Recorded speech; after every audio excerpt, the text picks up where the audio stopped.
You are looking at a daily chart of the Aussie, and we are continuing our discussion on how to use this high time frame to come up with our directional bias. Okay. Now, I'm also using order blocks in this discussion, which is a video that I've done on the channel. So go back and look at my video on order blocks. That's going to be part of our analysis today in the high time frame when we're looking at the Aussie, which is what you can see here. This is the daily chart of the Aussie. Now, when you're looking at and trying to determine directional bias, you want to kind of see where you're coming from. So if we go back in early May, we can see that we've come back down. We have come down and we have taken out liquidity.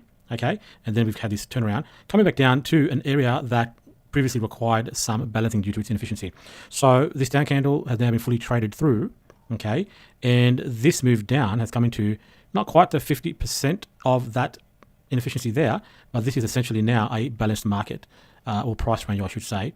Okay, and there's really no need to immediately come back down there, and so the market has continued to rise, and now the market is reaching for liquidity or inefficiency up the top there. Now notice that these two down candles have supported these moves higher, and then we have another down candle that connects with this previous down candle that previously took out liquidity. Okay, those two candles are the order block, and this is connecting into that, and as soon as we go above that high, I like to see that the green candle closes above that high. Some people, they're okay with just it wicking through, which I am not. Once we get above there, any move back into there would act as support. Okay, that's the theory. We can see that prior to today's trading, we had this order block on a daily chart that was validated, okay, on Tuesday, which was trading the day before, by this close above the high. So any move back into there today would be important and offer a continuation of price. Okay. Now today, being Wednesday, there was high impact news on the Aussie dollar that was scheduled for 9:30 p.m. The Aussie session is between 8 p.m. and 11 p.m. So that would be a great opportunity to look for entries on this day at that 9:30 mark, okay, with that high impact news for a push up into at least this high, which is liquidity, okay, on the left, which we have taken today, Wednesday, and higher targets from the high of the month, okay, which we are just beneath, and I believe we will take that, and then eventually reaching up for these highs, which is back from March earlier this year, okay, and that coincides with some efficiency back from earlier in January this year. So you can see that we're building a narrative of why we're moving up to take liquidity and eventually to rebalance this level of inefficiency, right? So we take all of those things into consideration, and I would first just take a measurement to see where is the halfway midpoint of that inefficiency, and that is just above this green line that I've already got on my chart, and that inefficiency comes down at 66.17. So that would be an ideal price point that the market's currently reaching for, right? So that's kind of how I do my analysis. Let's now drop down into a 15-minute chart, and I'll show you why having these on your chart is so important. So there is our, I'm pretty sure that's 66. Let me just double check and make sure that's the right order block we're referring to. So we're referring to this order block here, 60, what's the high of this candle? 66.232, okay? So if I drop down to a 15-minute chart now, the order block I am referring to is down here, right? 30 there, 66.232. Now, what time do you think that push down is on this 15-minute chart? That's the news release, right on 9:30.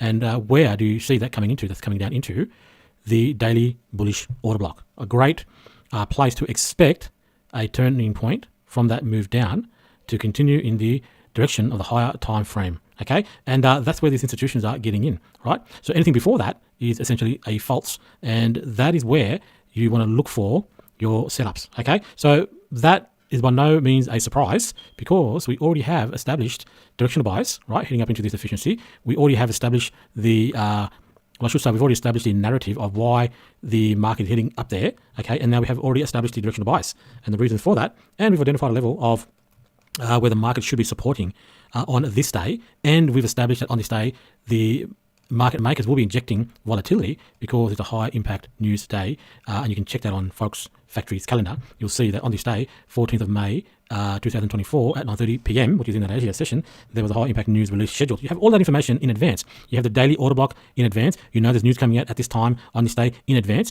and you've got the narrative of where the market's going based on our analysis on the higher time frame, and you have the directional bias based on our higher time frame analysis as well, making this the ideal place where institutions will be looking to place positions to go and expect the market to rise. Okay, so you can see that already we've got areas marked on the chart. So let me scratch this chart up. Why do I have that? That's a high from earlier this, maybe that's 2 weeks ago, Monday the 6th, today being Monday the 24th. That's the first week of May. We've got a high that we have targeted that we have now reached from this push down into the bullish order block on a daily chart. Now, if I'm going to go back to an hourly chart, we've got higher highs, right? We've got this high, which is high of the month from Friday, 3rd of May, that we haven't reached into. The market is making liquidity. We might now go back down and maybe have a retracement before we take this level out. Okay, maybe even go all the way back down to the daily order block. Wouldn't that be nice? Okay, so there's another US dollar news release coming out later today that may push this back down, that may provide another opportunity for a long position, because we still have these highs intact. Especially if this high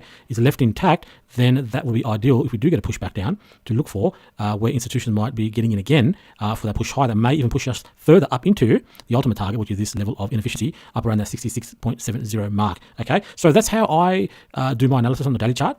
Okay, I always look for where have we come from, what's the market reaching for, are there areas of support, okay, these order blocks on a higher time frame, and then are there specific reports coming out that are going to help with volatility being injected into the market to push this market in that direction in the high time frame to reach the market's objective, which is to take out liquidity, right? These highs offer stops above. People are short from those levels that the market wants to come back and reach into. There's a few still remaining. So there's this high remaining, and then there's this one from earlier in, what's this? This is March, earlier in the year. And then, as I said, there's this one from earlier in January, which is this efficiency, which I believe is the ultimate target. Okay, so this video is for you to learn price action, learn how to identify directional bias using these higher time frame charts, learn to understand what the market is reaching for, these levels of liquidity where stops are residing above, and levels of inefficiency where the market wants to come back up and rebalance. Okay, every time the market takes a high, you should expect a retracement.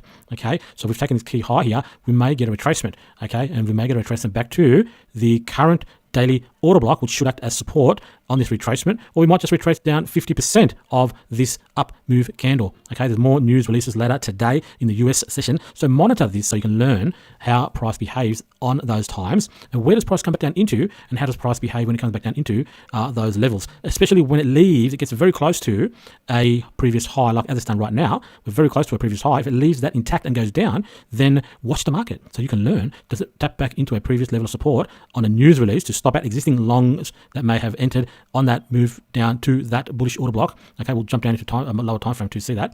Okay, and then does that give you an opportunity, a setup to expect price to then push through this high that it has left?